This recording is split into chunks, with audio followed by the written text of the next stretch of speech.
TBS를 사랑하시는 시청자 여러분 안녕하십니까? 박영기입니다. 사람을 얻는 것보다 더 큰 지혜와 가치는 없다는 말이 있습니다.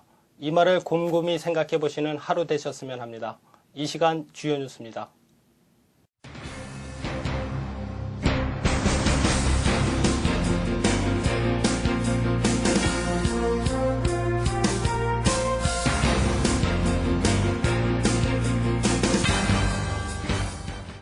첫 소식입니다. 박근혜 정부 2기 경제팀이 부동산 경기 활성화와 가계부담 완화를 위해 주택담보 인정 비율을 70%로 올리기로 가닥을 잡은 것으로 알려지면서 부동산 경기가 회복될지 주목됩니다.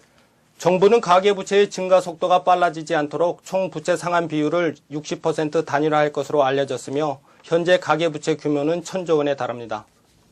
2기 경제팀은 LTV 비율을 단순화하고 일률적으로 높여 가계부담을 덜어줌으로써 부동산 경기 활성화 신호를 시장에 전달하겠다는 입장입니다. 은행 주택담보대출금리는 2에서 4% 수준으로 제2금융권보다 낮은 만큼 LTV 규제에 묶여 제2금융권을 이용해온 서민 대출자들의 발길이 다시 은행으로 이동할 것으로 예상됩니다. 큰 폭의 규제 완화가 예상됐던 DTI는 지역에 상관없이 60% 단일화 방안을 추진키로 했습니다. 위중 논란에 휩싸였던 정성근 문화체육관광부 장관 후보자가 전격 자진 사퇴했습니다. 인사청문회까지 거친 후보자가 임명이 되지 않고 사퇴한 것은 박근혜 정부 들어 김병관 국방부 장관 후보자에 이어 두 번째입니다. 정 후보자는 음주운전과 위증 등 논란에 대해서는 다 설명드리지 못하는 부분이 있지만 그냥 물러나는 것이 도리라고 생각한다며 그간의 성원과 격려에 감사한다고 덧붙였습니다. 정 후보자는 지난 10일 국회 인사청문회에서 위장전입, 탈세, 부동산 투기 등 각종 의혹에 대해 위증한 사실이 드러나면서 비난을 받았습니다. 심지어 인사청문회에서 거짓말 시비를 일으키며 청문회 정회 도중 폭탄주를 마신 것으로 드러나 구설수에 오르기도 했습니다. 아베 신조 일본 총리는 한반도 유사시 주일 미군 기지에서 미국 해병대가 출동하려면 일본 정부의 양해를 얻어야 한다고 교토통신이 보도했습니다. 참의원 예산위원회에 출석한 아베 총리는 미국 해병대가 일본에서 나간다면 미일 간 사전 협의의 대상이 되기 때문에 일본이 양해하지 않으면 한국을 구원하기 위해 달려갈 수 없다고 말했습니다. 또한 전투 행동을 위한 주일 미군 기지 사용은 미일 간 사전 협의의 대상이라고 전했습니다. 아베 총리는 또 집단 자위권을 둘러싼 한국의 비판에 대해 집단 자위권 행사 용인 범위가 극히 제한적임을 확실히 이해하도록 하고 싶다며 한미일 3개국의 긴밀한 협력이 필요하다고 말했습니다. 아베 총리의 발언은 그 기준이 상황에 따라 변할 수 있다는 인식을 드러낸 것으로 해석됩니다. 이재정 신임 경기도 교육감이 이르면 2학기부터 경기도 내 초중고교에서 9시 등교를 시행하겠다는 계획을 밝혔습니다.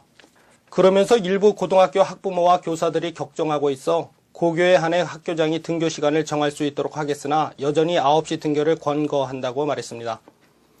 9시 등교를 추진하는 이유에 대해서는 여러 학생들의 요구가 있었고 부모님과 식사할 시간이 아침밖에 없기 때문에 가족이 좋은 관계를 맺는 기회라고 생각했다고 설명했습니다.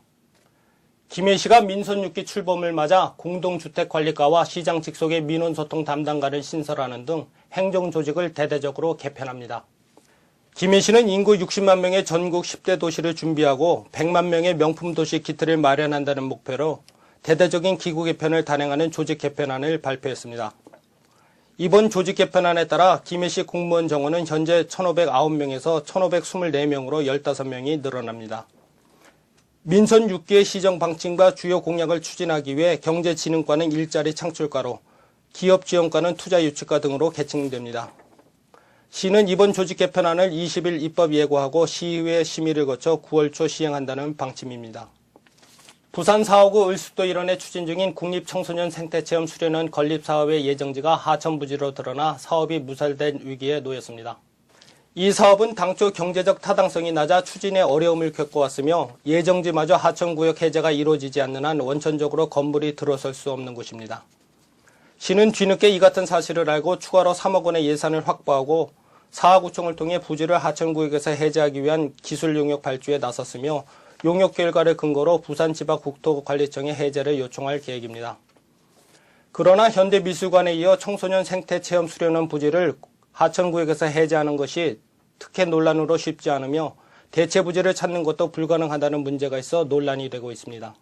앞으로 제주국제공항을 이용하는 남자 승객은 남자 보안검색원에게, 여자 승객은 여자 보안검색원에게 보안검색을 받을 수 있게 됐습니다. 한국공항공사 제주지역본부는 공항을 보다 편하게 이용할 수 있도록 보안검색 시 동성에게 보안검색을 받을 수 있는 남녀 전용 검색대 서비스를 실시한다고 밝혔습니다. 이 서비스는 고객들을 대상으로 한 사전 설문조사 결과 보안 검색 시 남자 승객들이 여자 보안 검색원에게 신체 검색을 받는 것을 불편하게 생각하고 있음에 착안한 것입니다.